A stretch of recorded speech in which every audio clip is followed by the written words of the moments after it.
Thanks for joining us again today on ThriveCAST. I am joined by Mr. Adam Elsheemy, and he is the driving force behind Total Bid Data, which is like a game changer platform that really helps contractors navigate that complex world of public sector construction bidding. So if you've ever felt like government contracts are a mystery, it's because they are, and they're wrapped up in red tape. But Adam is here today to kind of break it all down and show you how to find, bid, and essentially win with confidence using his platform, Total Bid Data. So Adam, thanks for joining us. I appreciate it. Thank you, Shannon, for having me. I appreciate it as well. How are you doing today? I'm doing really good. So why don't you tell me about yourself and the backstory of Total Bid Data? Absolutely. Me, myself, I'm a New York City native. I'm born and raised in Brooklyn. I have a background in engineering as well, and also in finance, but that's another story. But so great company that I work for, Total Bid Data. We've kind of like revolutionized the way people bid and go after projects in the public sector. And I'm really grateful for you giving me the opportunity to be able to show people how to go out there. And it's actually accessible. So if you know where to look, if you know where to, where to search for these projects and where to find them and having the right resources and tools, it's very possible. It's very doable. So I'm excited to be able to give people the opportunity to show them what we're all about and how they can do it themselves as well. That's awesome. So let's start with kind of like that big question. Why should contractors really care about public sector projects, and what makes them worth the effort? Because it's a big lift. So what makes them a game changer in the industry? Well, I mean, for the most part, government contractors, they offer a very strong stability when it comes to project flow. And one of the best thing about government sector and the government agencies is they very rarely default. They very rarely do not pay you. So you have a good flow of projects that are always going out. There's always renovations for schools, courthouses, hospitals, all these government facilities, all these government buildings that are used by 9 million New Yorkers every single day are constantly being renovated. So whether they need a new roof, new windows, new doors, whatever it may be, they're out there for us to go after and to bid on. And there's a constant flow. So it's a steady stream of projects of work that you can diversify your portfolio. I'm not saying not do private, not do commercial, but don't disregard the public sector. And it's a really great way to like really expand your book. And I have some guys who started with us doing very small jobs and now doing multi-million-dollar projects on their own as GCs. That's great. And so do you have to be a big firm in order to be able to bid and compete in this? Or can you be a smaller, more boutique style firm and still maintain that competitive edge? Well, that's the beautiful part about the government sector. So it caters to both. So you have two ways to bid on these projects. One, if you do have deep pockets and you have a good history of projects and you can handle multi-million-dollar projects, you bid as a prime GC. There's a few things that you'll need, like bonding, proper insurances, and whatnot. The second angle is bidding as a subcontractor. So if you focus just on interior, or if you're just a roofer, or if you have a particular trade that you like to do, we can bid to the GC for your particular trade. So different ways they can go after the public sector, depending on where you're able to chip. Some guys like to go and take on big work. Some guys like to stay small in their lane. So it really varies up to the GC or the person who's going after these projects and the kind of work that they want to do at the end of the day. So you mentioned bonding, and I know bonding and insurance and of course experience are all like key requirements, right? Yes. But can you break down, like, if you can, bonding and insurance requirements in a way that really doesn't make our listeners' eyes like glaze over? Because, I mean, that's a Well, whole, yeah. So but it's essential. very essential. So in the public sector, obviously there's a lot of liability, and with Yeah. liability, they need protection. So that's where insurance comes in. So every job that you're bidding in the government sector, you're going to be working on has to be properly insured. You have so many random variables of pedestrians from all different walks of life. If you're doing an MTA job, which is with the train stations, and you still have the trains working, you got to make sure if anybody gets hurt or gets injured on your job site from either your employees or a pass buyer, that you're covered, that they don't sue you and go after you. So there's a lot of exposure and liability on these public jobs, but that's why we have insurance. And you have to have the proper coverages. So there's one part of called general liability insurance, where it just covers the general job and certain aspects of the project. The more important part is the surety and bonding. So the surety and bonding is more insurance for the owner of the project. Now, the owner of the project would be, let's say, the school construction authority. So if you're bidding a job, per se, it's $5 million, they're going to want a bid bond from you, a payment bond, and a performance bond. Now, what that does, that bond is protecting the SCA. So if you don't pay your employees, you don't pay your vendors, there's a payment bond that's going to come in and pay those vendors. If you don't finish the performance, you don't finish the work, there's a performance bond that'll come in and make sure that the work is performed as per contract. So the school construction authority is protected from your failures or inadequacy. So if you can't complete the job, you underbid the job, you don't have a proper estimate, and you come in really low, and then you realize 2/3 of the way in, you're not making money, and boom, you want to jump off, your bonding company's going to come in, finish the project, and then unfortunately they're going to go after you for the difference of the money. So that's usually how it goes. So if you're not bonded, you're kind of limited to being a subcontractor. There are very few jobs in the public sector that you can bid which don't require a bond. They're usually below 250,000 city jobs. And if they are, you'll find 1,001 people trying to bid that one job because there's no bond. And everybody's trying to Right. go after it. So it's going to be very, very competitive. So having the bond, having the right insurances puts you in that upper category where now you're dealing with your peers who, have the right machinery, the right equipment. You're bidding with the same people. So, there's nobody coming in bidding super low, working out of his garage, because he just wouldn't qualify for these type of projects.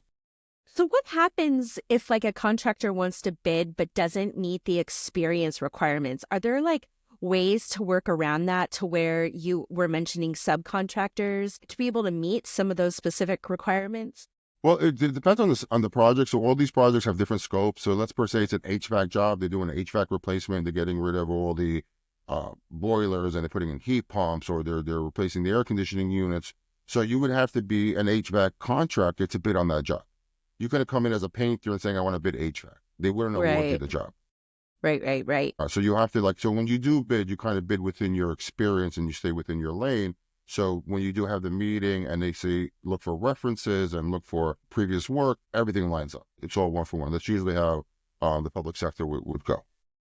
So let's talk a little bit about like the bidding process and finding and winning contracts, because that's where your sweet spot is, right? Yes.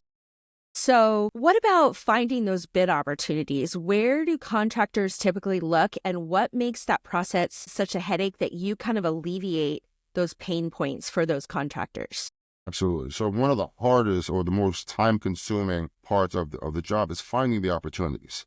So there are Yeah. a lot of government portals out there that have all this information. So you can go to New York Contract Reporter or FedBiz Ops and all these different agency websites. But at the same time, they have all these other bids that are non-construction. So they might be on the school website where they're looking for desks and they're looking for furniture, while they also want to renovate the science lab. So what my team does is we built a portal in Total Bid Data where we go to over 90 different agency websites and just pull what's construction and put it on our website. And from there, it makes it very easy for the contractor to go through our projects, see the bids, see what's, let's say if he's a masonry or a concrete guy or a roofer, and all the projects that are relevant to him in a matter of minutes.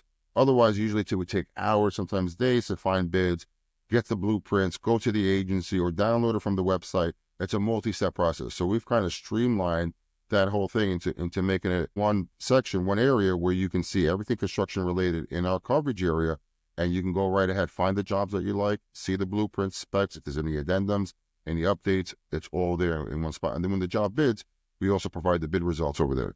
That on its own can take GCs back, before our system was around, could take days or even, sometimes you won't hear from the agency on who won, who lost, which is crucial, especially if you're a subcontractor and you're giving proposals to these different GCs.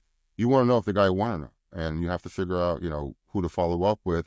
If your contractor didn't win, but another contractor won, it's good to, kind of reintroduce him with your price, and you have a good segue in to work with them. So there's a lot of different advantages when it comes to that. How important is it for a contractor to really track that bid history and competitor pricing trends? And does your platform help them do that? Absolutely. So we have all the bid results as humanly possible. Some of the bid results are not published, but whatever is out there published, which is very crucial when you're trying to figure out the market. So if you want to look at the past year or 6 months at other similar roofing jobs or other similar concrete jobs and see what they bid at, and you have the blueprints and specs, you can kind of work at the numbers and see, all right, for this type of project, we're getting 4,000 a cubic yard or 900 a cubic yard, whatever it is, where it comes down to. And then you can kind of apply that to your project to a certain degree. But there's always variables because location, if we're in the middle of New York City or if we're on Long Island, logistically it's so much different. So I'm not, I know it's nationwide audiences, but it's like operating in the main city or operating in the rural. So the price is different. It's much easier in the rural areas as opposed to being in the cities. So that's, a lot of different factors that Everybody has their own rules, and you have to abide by those rules, and you have to be very detail focused. And so when you were showing me total bid data, I loved how easy it was. So I think that our viewers will be, intrigued by this. Yeah, I can see it. So is my screen up? You see it now? Okay, awesome. All right. So this is our homepage, totalbiddata.com. And like I was saying before, so the other part that we didn't get into that we provide, which is huge, is we also provide engineering and estimating services, which is a whole nother facet when it comes to bidding in the government sector. Because once you find the jobs, now you have to bid them. Now you have to go through the blueprints, figure out what's involved in the project, how many windows are we replacing, how much do those windows cost? Are they $100 windows or $10,000 windows? Everything can vary, especially in the public sector because they use different type of Right. materials than you would do at Home Depot. So we're very thorough on that end too. So we provide that as a huge resource and an asset to the engineers and the estimators who bid on these projects. It saves them a ton of time when trying to prepare their proposals. So for Total Bid Data, what we're doing over here is we're covering our immediate areas in New York City, Long Island, and Hudson Valley. But our estimating, we do it nationwide. So anybody who has a project that needs a bid, that needs a breakdown, needs a price Okay. on there, we can assist them. But what we're doing over here for the public sector in the New York City area, we're streamlining the whole process where we're finding the bids and then we're also providing the takeoffs in a one-stop shop for their team. It's a really game changer when it comes to bidding in our area. So let me log in and show you what that's all about. So what I'm going to do is I'm going to start over here with the search. And we have different areas. So if we were in California or Texas, we'll have different counties and so forth. But for New York, we have New York City, Long Island, Hudson Valley, and we'll do all the counties. Now we're going to look for new opportunities that are bidding. We'll check off bidding. And then if we know a particular project that's going on at a certain university or college, we can put in that college name. For right now, for this demonstration, I'm going to leave that blank. And the other filter we can also do is by trade. So if you specialize in a certain trade and you want to look just for plumbing or HVAC or interior or roofing, they're all in there. So you can select by one or multiple trades. And then the other option we have over here is bid value. So bid value is important because of the bonding. So if you only bonded up to $5 million, you put between $1 and $5 million. You don't want to look at $20 million jobs because you don't have the bonding for it and you're bidding as a GC. If you're a subcontractor, you leave that open because you can bid anything, whether it's a $10 million or $100 million project. You're bidding as a sub, your section, you have to review it and see if it's viable for you to go after. But right now, what we're doing is we're looking at all the jobs that are bidding in our coverage area, and I'm going to leave everything else blank. I'm going to hit search. All right, once I hit search, we get a list of all these different projects right away in a matter of seconds. So this is just the New York City, Long Island, Hudson area. If we were to do this nationwide, there'll probably be thousands and thousands of jobs. So, just in our coverage area, there's a ton of work for the contractors that are going on. So you see over here, Mayor's Office renovation. This is bidding 226 in Westchester, New York. And we have the blueprints and we have the estimates. So if I click on this, it'll open up a pop-up. Now, what this is going to tell us, pretty much, it's like anything you would see on the notice to bidder that they would publish on their website, publish in the paper, or anywhere they give this advertorial to everybody to come in and to bid on the project. So once we find that, whether it's in the local paper or on their websites or on the agency website, we'll put it on our site, and then we'll source it and we'll put it here for our contractors to review and to see if they want to bid on it. We start over here with the title. It's the Mayor's Office renovation. This is the PIN number, it's like the contract ID. This goes on your proposal. Over here, we have the exact address, and you can simply Google map it if you want to see logistics, the street view, if you can bring trucks, if it's a tight area and whatnot. You see it's pretty open, so it should be okay to Got it. mobilize in an area like this. Now, this is bidding on the 26th at 3 p.m. Everybody's proposal has to be there at that time. And these are some of the stuff that they're doing. There's going to be some finishes, electrical and plumbing. Now, this is a very small job, very short, 45 calendar days. Now, with liquidation damages, this means that if you take an extra 10 days, let's say it takes you 55 days to complete the job, they're going to deduct $5,000, 500 times 10 from your last requisition, from your last payment. Yeah, So you have to make sure you you try to better finish stay in on 30 days track. or 40 days. Right. I mean, this is a very short. I mean, for something that small, it must Yeah. be like a 1, 2, 3 job. There must not nothing crazy on here. So over here, we let our clients know where we source the bid documents. This is what's from the city's website of New Rochelle, and they have their bid opportunities. So if they want to bid the job, they have to be official plan holder. They would go to the agency website to download, Got and they it. would acknowledge them as a plan holder. So this way, if any addendums, anything comes out, they can alert them, and then everybody's on the same page when it comes to putting together proposals. Yeah, we have a quick summary of the scope of work. So there's some demolition of existing wall panels, lights, cabinets, LED fixtures, and so forth. Then installing some new gypsum board, some ceramic tiles, subway tiles, etc. Now, this is important. They have a walkthrough, pre-bid meeting. So on the 10th, in about 4 days, at 10 a.m., everybody's going to meet at the security desk at this location. And then they're going to show them exactly what's going on. They're going to replace this. You're going to put that. You can put your equipment here. You have to take it home with you. You can't leave anything overnight. Like there's always these different little logistics that can affect the price. Is that the opportunity to kind of ask like those open-ended questions where they'll be able to direct some of those open-ended questions? Because I know once the bidding actually starts, questions stop, right? Or you have to use a portal or Well, you have a window. So the walkthrough is the best time to get the answer straight from the horse's mouth, so to speak, because it's the PM who's walking the job or the construction manager who's walking the job. And he's the one who is doing the analysis, who's the one who's going to close out, sign your checks and everything. So while you're there, if you see a discrepancy, if you see something that doesn't make sense or, it doesn't seem right, or if you have a question about logistics, about mobilization, about where you can store your tools or whatever it may be, okay, got that's the it. time to ask it. After that point, you have about 10 days before the bid date Okay, to submit any RFIs. So like a request for information. So after you go through this stuff, you can email them, you can send an RFI, say, hey, this doesn't make sense. What is this? And then they'll send out got an it, addendum got it. answering those questions. But there's a window to that as well. So if you don't do it within that time, then you'll be missed out and you'll have to kind of like bid blind or assume whatever your question might be, whatever Got the it. answer to that question might be, and bid accordingly.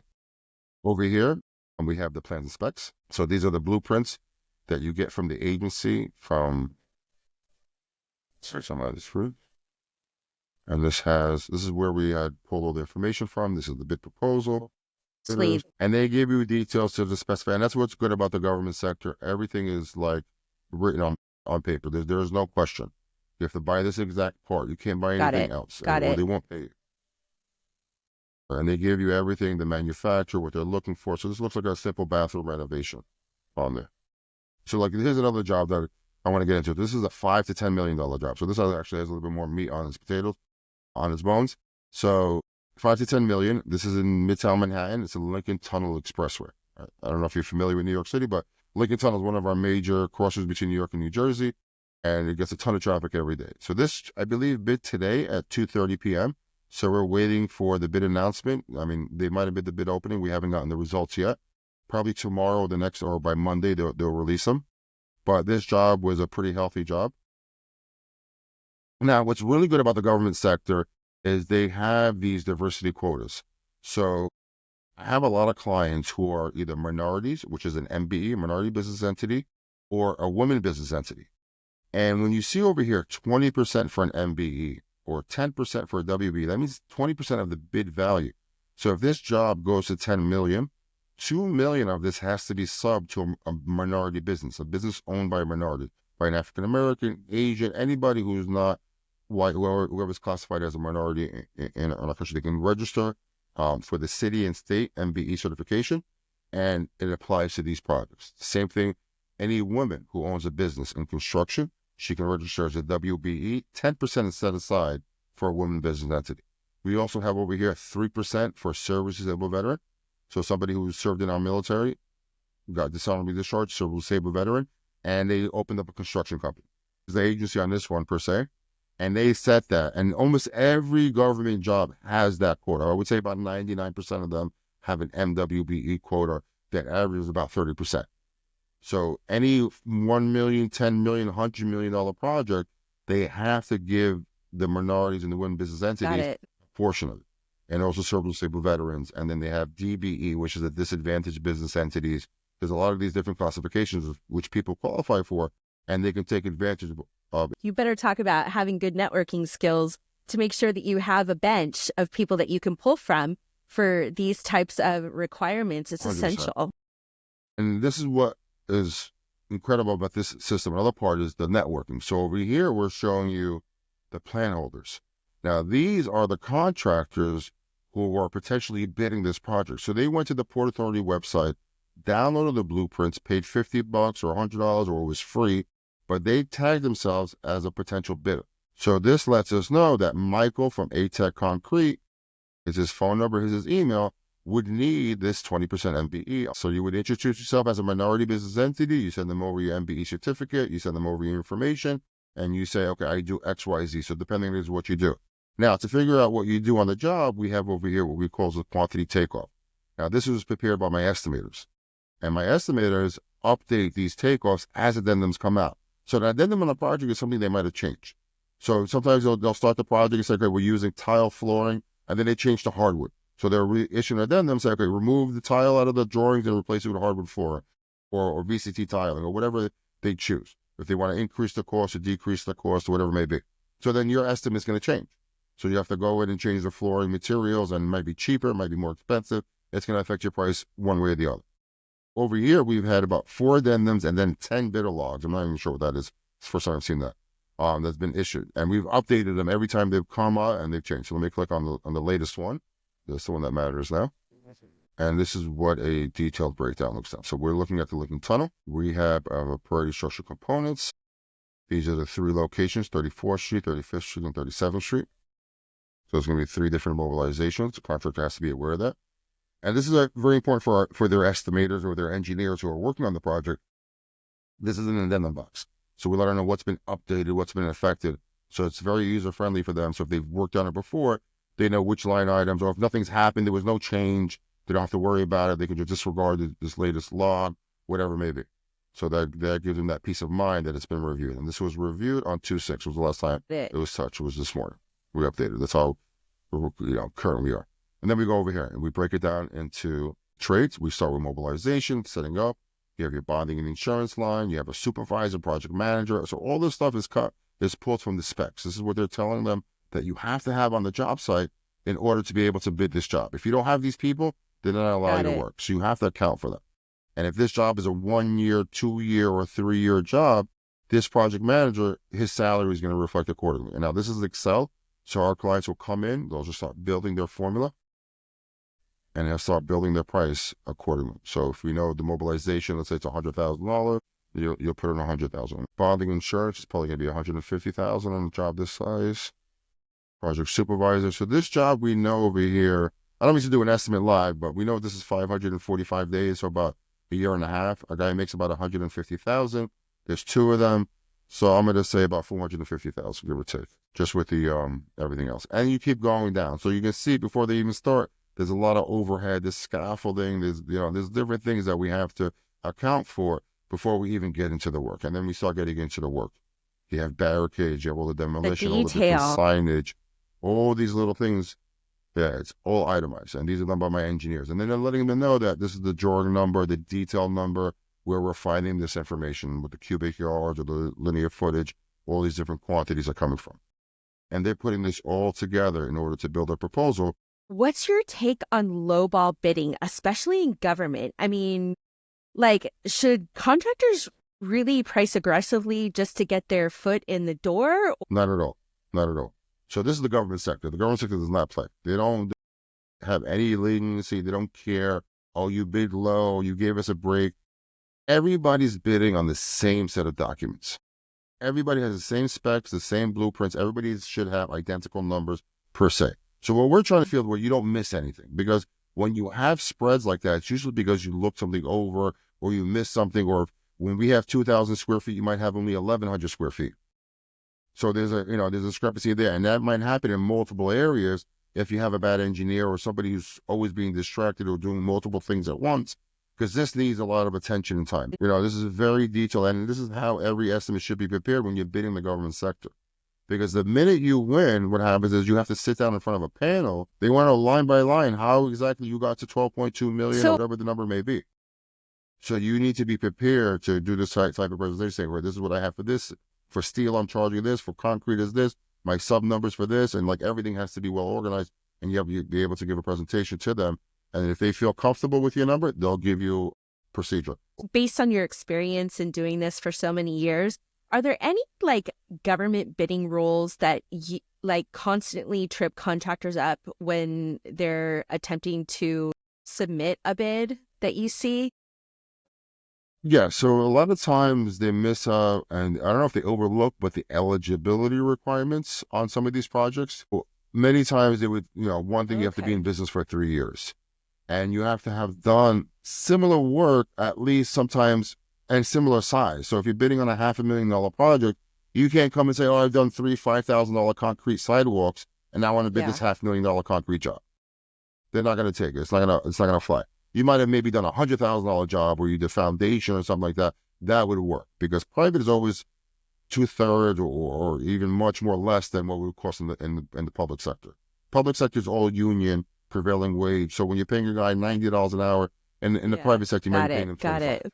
So the costs are much less, but the type of work might be the same. So that's what they're looking for. They want to make sure that you have the right experience when it comes to working on these projects. They want to make sure that whoever's involved, whoever's working on it, they can trust that they're going to complete the job on time, in budget, as per the specs, because it has to look the same. If you're doing a university, it has to look like the same color logos. You can't finagle. Everything has to be as per That what they makes issue. sense. And it makes it more transparent, but there's such big dollar contracts that it's harder to get. But in the long run, I almost feel like once you're in and you've done work for, say, any particular government entity like the city of New York, once you're in, I'm sure that you will, and you do the work good, they'll rely on you moving forward in the future to help you prime for future work, right? Like, Well, it makes it easier. So, like, yeah. the hardest one is always the first bit because they put you through the grinder. They don't know who you are, where your company came from, where all of a sudden you want to bid these site work jobs or these parts jobs. But once you prove to them on the first job and they trust you and they allow you to do the work and you do a good job, every job after that, they already know who you are. So it's like it gets easier. So as you win those bids, but you also have to win the bids. They can't just Right. give you a project. Everything is public. So everybody's bidding and everybody has to go in. But when you do win them and you have a good track record, it'll be much easier with the PMs, much easier with the CMs. Like everybody, things move smoother because they know who you are and they trust you. But always the new guys, if it's the first time on the block, they're worried because they have no idea. They've seen it all. Trust me, they've seen it all. People will come fly by operations, so that's why there's all these rules and regulations. You can't just wake up one day and say, "I want to be a Yeah. contractor and let me go work on a It school." doesn't work.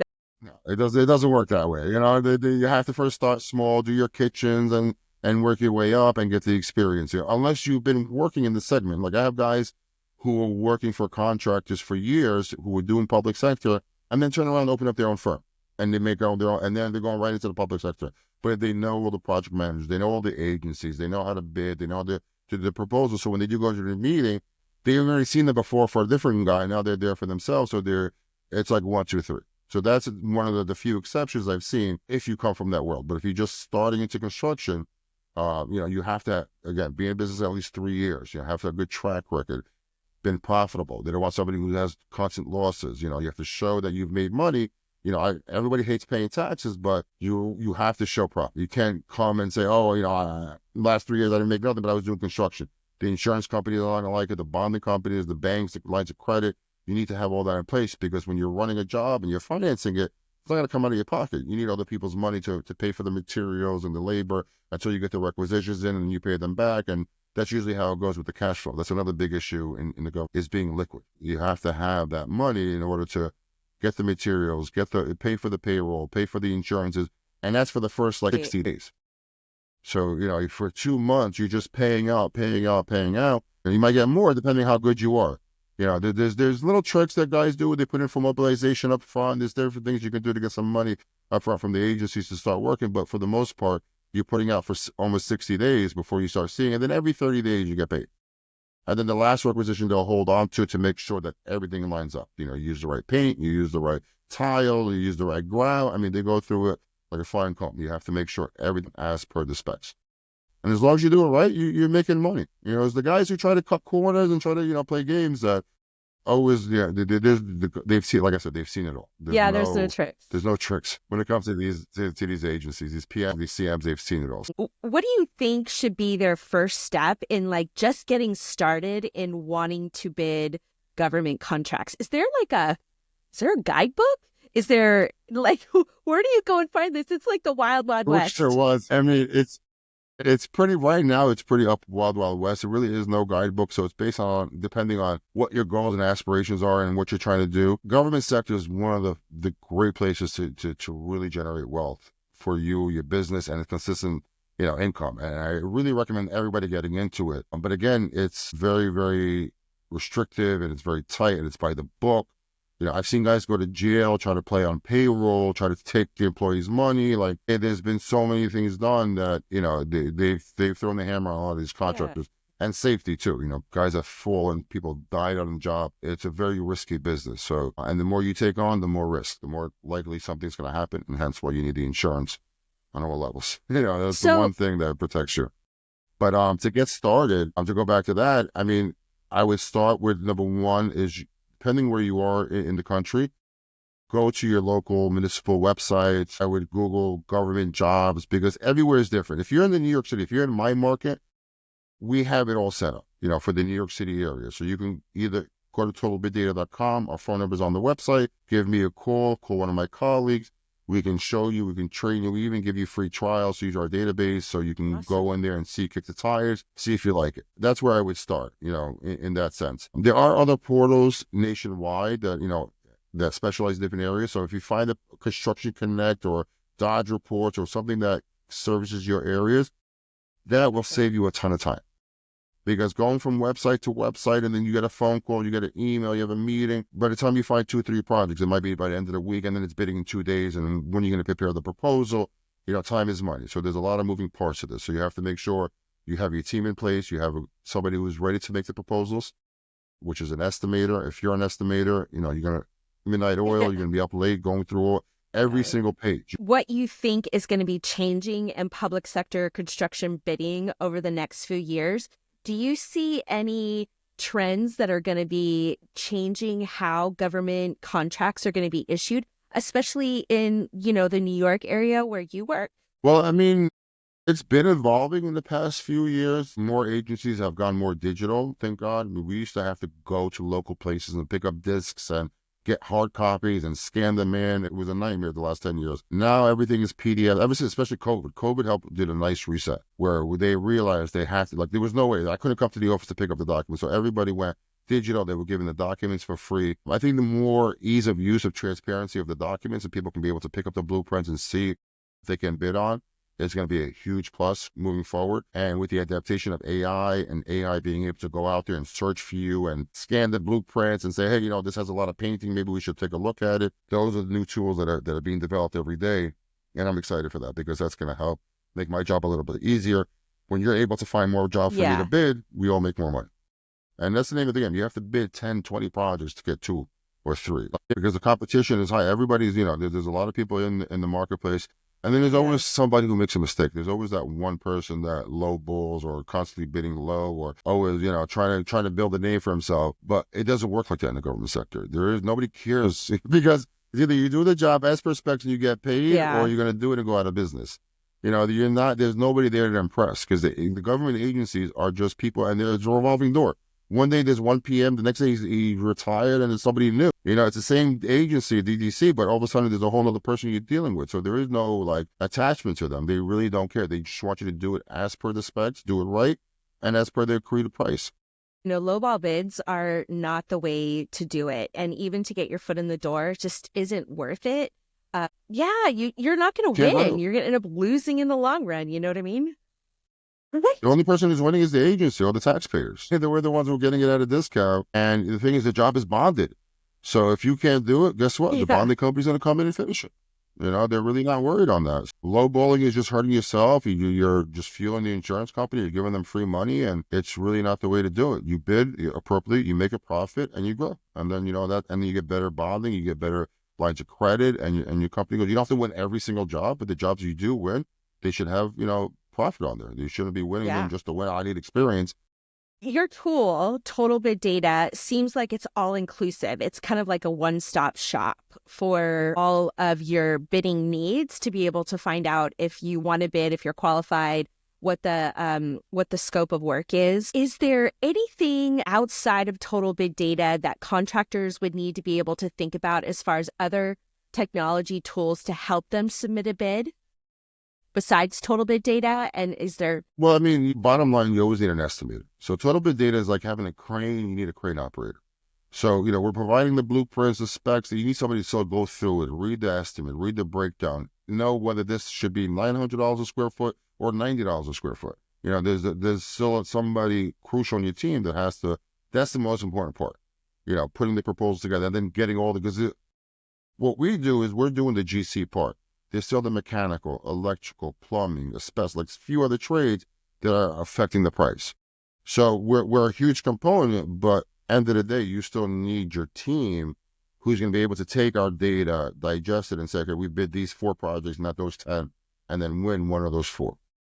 So it really comes down to your team and how smart they are and how they know to work the public sector, use our data to make educated decisions when you're going after these jobs. Because not every job is a job you're going to win.